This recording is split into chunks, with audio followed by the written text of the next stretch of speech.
Good evening, class. Myself, Gaurav Kumar. I welcome all of you to this platform that is Achari IS Academy. This one is our YouTube platform. So, I'm here to guide you about how you can crack all your SSC exam that has been conducted in the year 2025. So, we have SSC CGL, CHSL, CPU, MTS, GD, and Phase 13.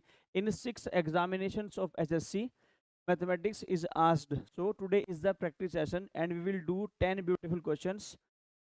So, practice session number 6, question number first. This question is of number system and asked in the previous year in SSC CGL 2023 in the fourth shift. And the question is, during a division, Pranjal mistakenly took as the dividend a number that was 10% more than the original dividend. He also mistakenly took as the divisor a number that was 25% more than the original divisor. If the correct question of the original division problem was 25 and the remainder was 0, what was the quotient that Pranjal obtained assuming his calculations had no error? Again, a beautiful question it is. See, first of all, you need to know the concept that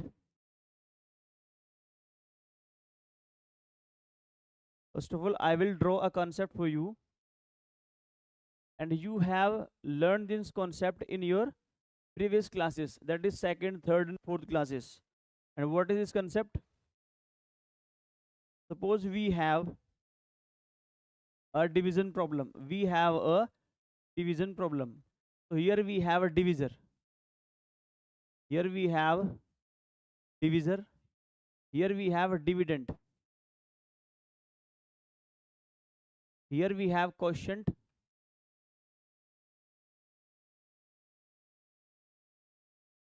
And here we have remainder. Here we have remainder. We have a relation between them, and the relation is, suppose I consider this one as A, this one as B, and this one as C, and this one as D. So I know a relation that B is always equal to A into C and plus D. If I multiply divisor and quotient and add remainder in it, then I will get what? I will get my dividend. Suppose we have an example. Suppose we have example. If we want to divide 84 by 16 and 16 5 is 80, then you will get a remainder that is equal to 4. So we can calculate our dividend as 16 into 5 plus 4 is equal to 84. That is equal to our dividend. This one is the concept behind this question. This one is the concept behind this question. Kukumar, Giarana, Sriya Khandewal has given the answer, but I think this is not your answer. See, question number here. See, original dividend. Original I will write here. Original I will write here, and new I will write here. What is the demand of the question? The demand of the question is that the dividend is increased by 10%. 10% is equal to 1 by 10. If original dividend was 10, then it was now 11. This one is all about dividend. This one is all about dividend. Now we have a relation between the divisor, and what that relation is. He also mistakenly took as a divisor a number that was 25% more than the original number. 10% is equal to 10% is equal to 1 by 10. 10% is equal to 1 by 10,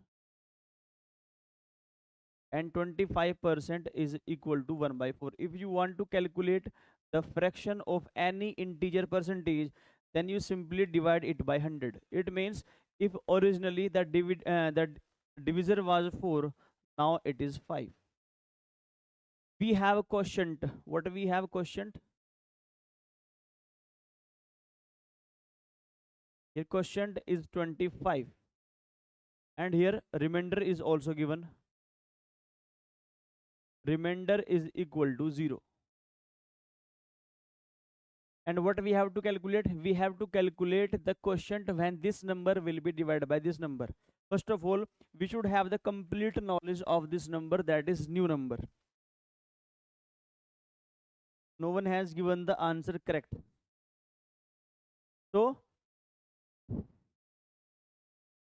first of all, I have to calculate the dividend. Dividend will be equal to when I multiply divisor and quotient and add remainder in it. It means 25 for the 100. It means 100 is the original dividend. 10 point is equal to 100. It means 110 is the new dividend. Then you can write your quotient. It means you have to divide 110 by 5. Then your quotient would be 22 and your remainder will be 0. 22 is my answer. 22 is my required answer. So in SSC CGL, this question was asked. Next, find the value of under the root 1 minus sine 3 theta plus 1 upon 1 plus sine 3 theta. Find the value of under the root 1 minus sine 3 theta upon 1 plus sine 3 theta. If you expand the formula of sine 3 theta, then you cannot calculate your answer. What you need to do? What you need to do?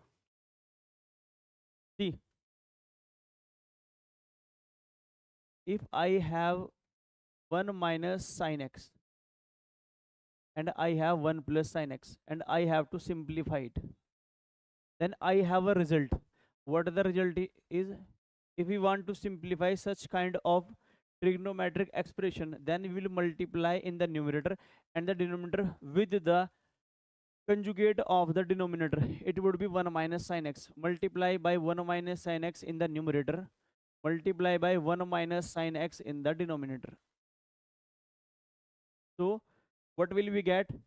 Here we will get under the root of, in the numerator what we have, 1 minus sine x whole square. In denominator what we have? See, a plus b, a minus b.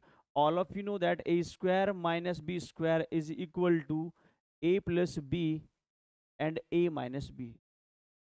A minus b. So it would be 1 minus sine square x. 1 minus sine square x. 1 minus sine square x. We can rewrite it as c. And 1 minus sine square x is equal to cos square x. 1 minus sine square x is equal to cos square x. So this square root will be cancelled out. What we have? 1 minus sine x upon value of this one is cos square x. Square root will cancel out this 2. Then we have cos x. If I write it independently, then what I have? 1 upon cos x. This one is the general representation of this expression. What we have? Sin x upon cos x. In trigonometry, I will tell you in details. See, 1 upon cos x is equal to sec x. Sec x minus tan x will be your answer. Sec x minus tan x. It means we can say that this expression will be equal to what? See, here is sine 3 theta. Then what we have? Sec 3 theta minus tan 3 theta as our answer. Sec 3 theta minus tan 3 theta. So you can write this expression as, I'm talking about this expression. You can write this expression as, this expression can be written in the form of this one. Under the root 1 minus sine x upon 1 plus sine x is equal to what? Sec x minus tan x. So here what we have? We have sine 3 theta. Our answer will be sec 3 theta minus tan 3 theta. If this one is 1 minus sine 4 theta upon 1 plus sine 4 theta, then what you have? Sec 4 theta minus tan 4 theta. A square and a rhombus have the same base. The meaning of same base is that the side of both rhombus and square is same. So rhombus is inclined at 45-degree angle. Then what will be the ratio of the area of square and the area of the rhombus? Suppose we have a square. This one is our square. And we have a rhombus. We have a rhombus. This one is our rhombus. One is our rhombus. This angle is not equal to 90 degree.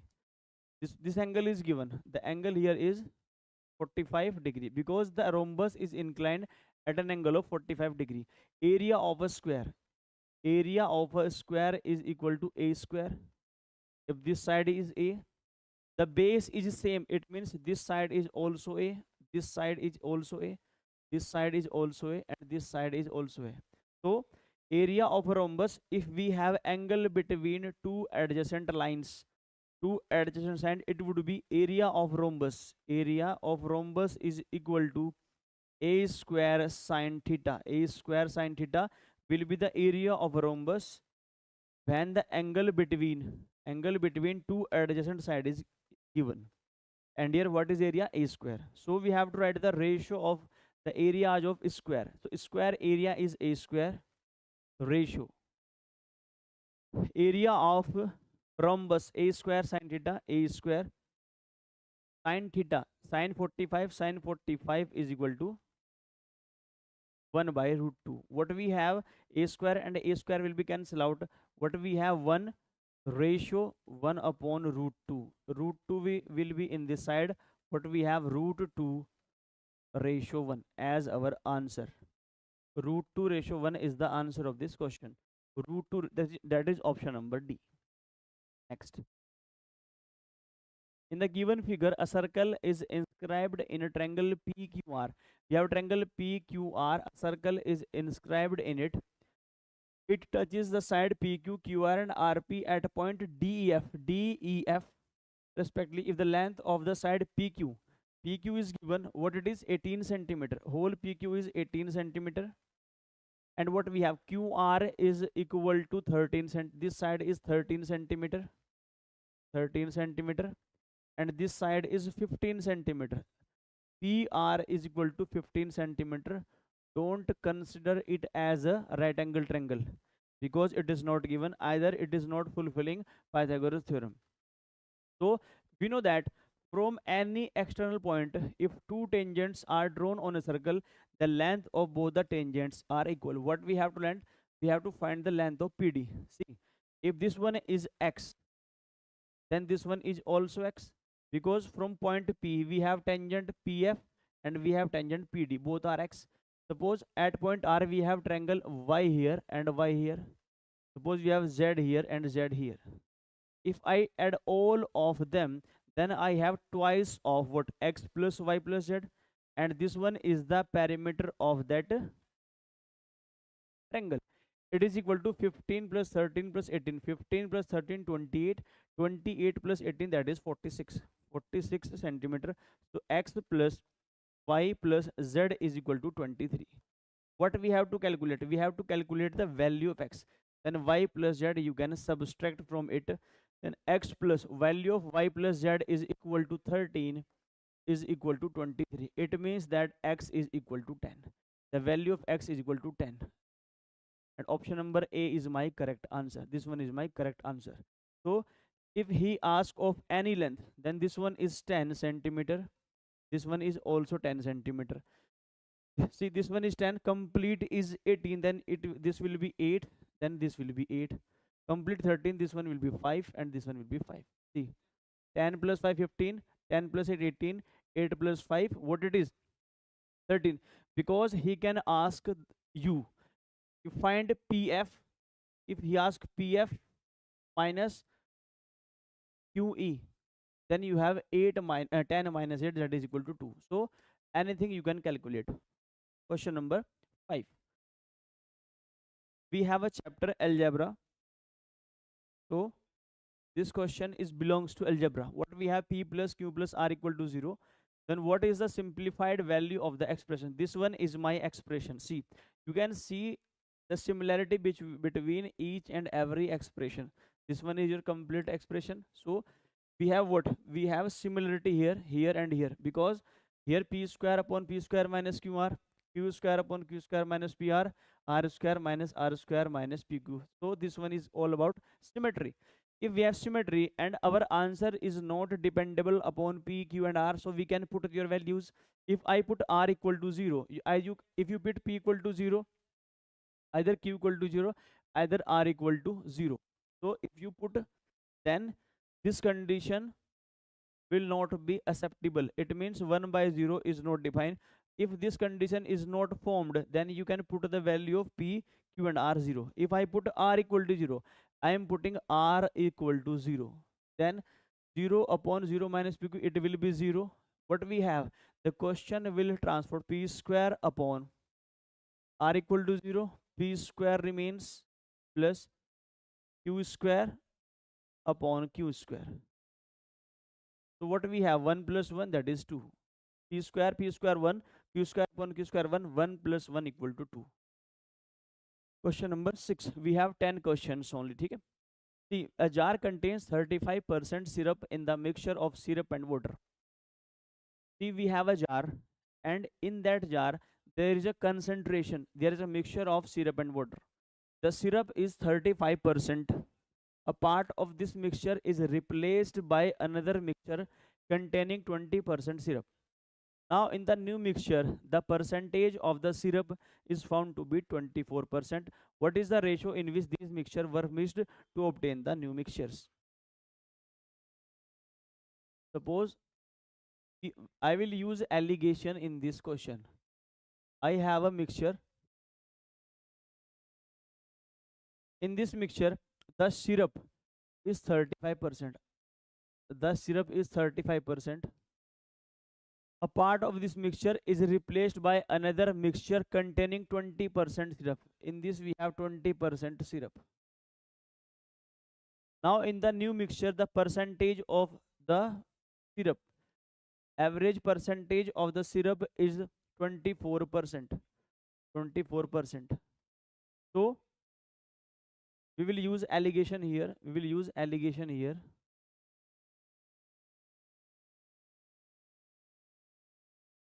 What will we get? We'll get the ratio of their quantity.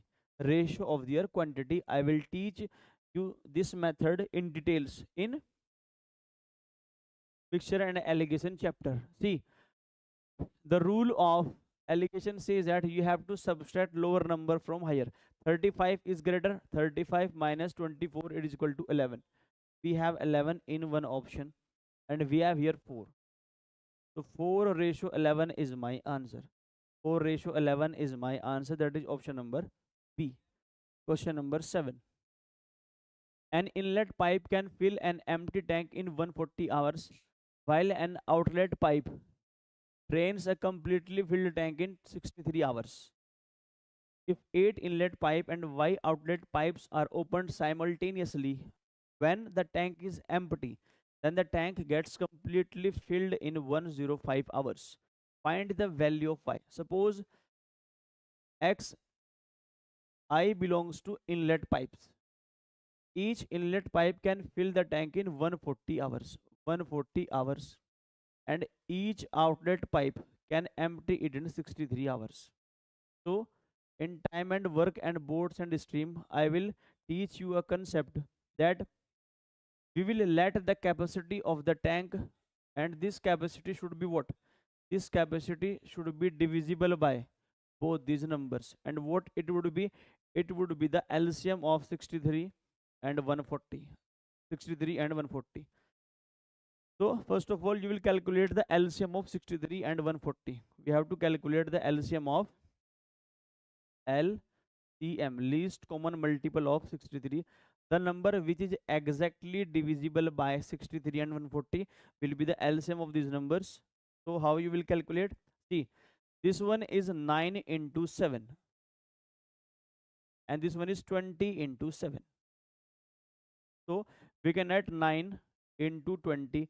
We can write 7. So 1260. 1260. Suppose 1260 is the capacity of our tank. 1260 is the capacity of our tank. So inlet pipe efficiency would be 49 9, and its efficiency is 20.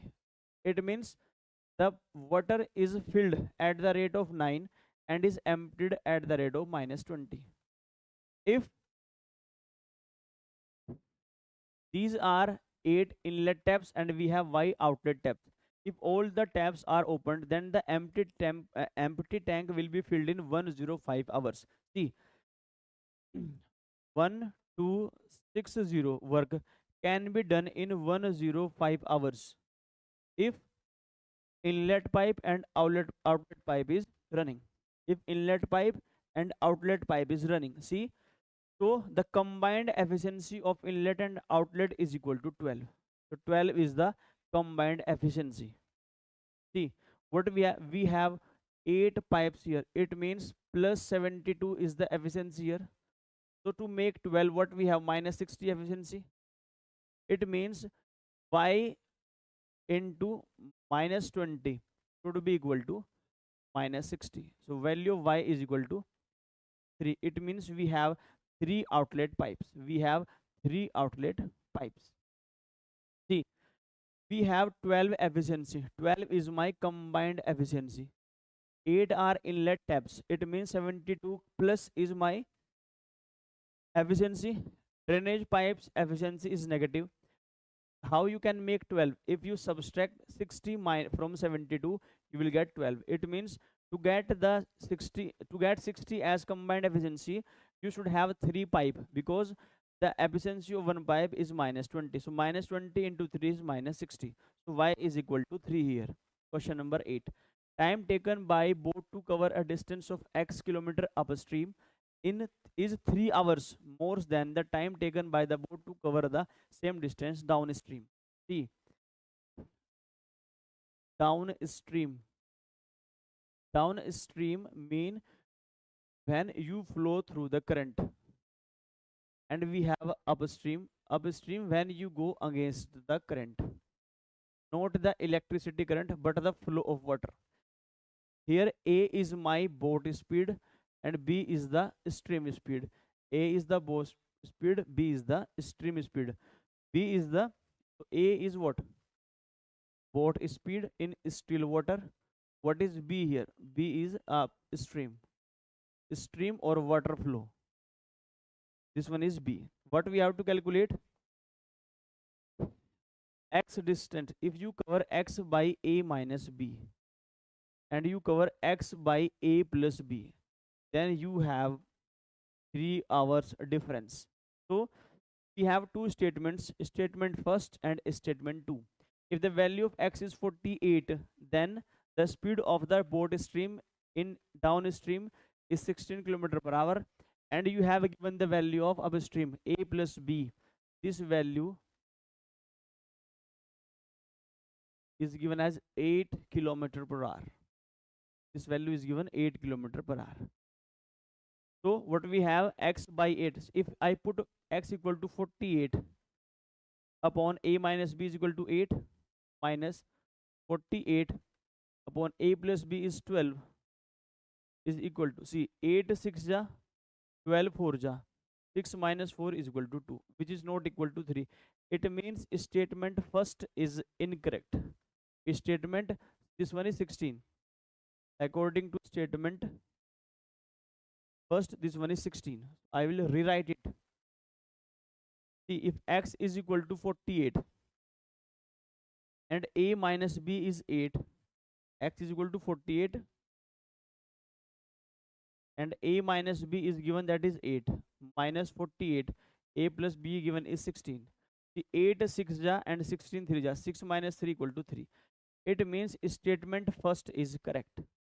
If statement first is correct, then you can eliminate this one and you can eliminate this one, because this says ki only 2 is correct, and this says neither of 1 or 2 is incorrect, but according to you first one is correct. This one is my statement number first. What statement number 2 says? If X is equal to 48, 48 upon A minus B is 8, minus 48 upon 12. This one is equal to 2. 8 6 ja and 12 4 ja. 6 minus 4 is equal to 2.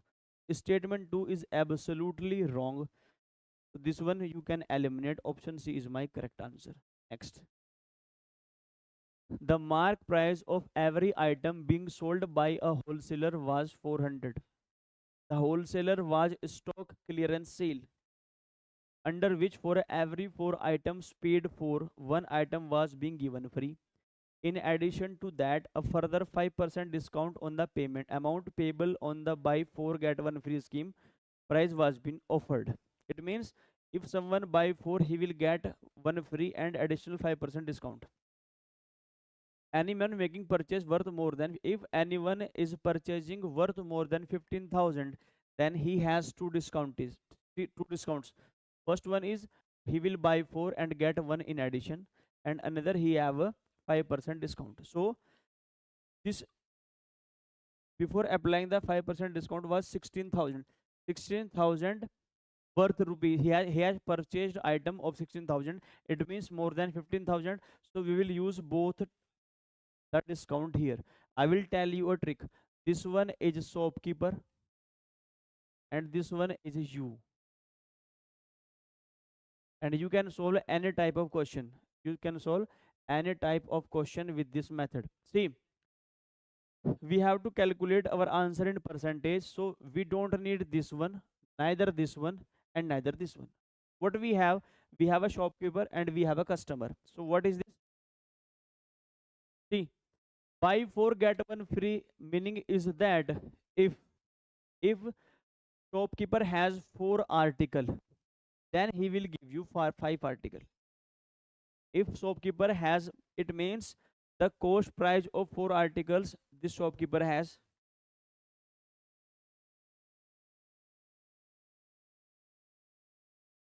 See, if you went to a shop and shopkeeper says that I will give you 1 article free for 4, it means you will give that shopkeeper this amount. The cost price of 4 amount you will give, and the shopkeeper will give you what? 5 articles. And 5% additional discount is what? 5% additional discount is 1 by 20. 1 by 20. It means if the price was 20, then he is charging 19 of it. Then he is charging 19 of it. So if for the customer this article is of 100, then he is giving to you at, then he is giving you at 19 4 ja 76. 76. So the shopkeeper is giving you a 24% flat discount. 24% discount. See, you went to a shop, shopkeeper says buy 4 article. You have given him the money which is worth of 4 articles cost price, but the shopkeeper has given you 5 articles. 1 article is free. But the shopkeeper, it is not for free, but for you this one is free. 5% additional discount is 1 by 20. It means if 1 article is of 20, then he will give you of 19. It means if MRP is 100, then SP is 76. You have 24% discount. That is option number D. Has anyone given the answer? Pooja, Shreya, Akku given correct answer. This one is my last question. So guys, do it. What will be the total amount payable on 25,000 in 2 years if the rate of simple interest in successive year is 4% and 5% respectively? This question is of simple interest. If this question is of compound interest, then this one become more typical. But we know that, see, we know that interest is equal to P into R into T upon 100. Principal into rate into time upon 100. This one is my core formula to calculate any kind of relation between principal, rate and time and interest. But what we have, see, we can calculate interest percentage. How? We have 4% of interest in first year. We have 5% of interest in second year. It means we have total 9% interest. We have total 9% interest. What is my capital? My capital is 25,000. 25,000 into 9 upon 100. It means I have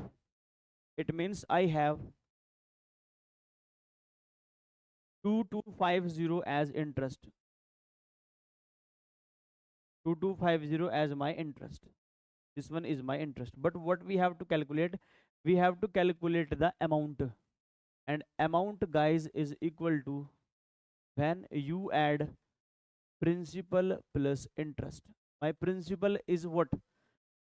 This principal is 25,000. So I will add 25,000 in it. We have option number D as our answer, 27250. So amount is equal to 27250. So this one is the end of session number 6. We will meet you tomorrow at the same time at 7 p.m. So till then, good night, bye bye.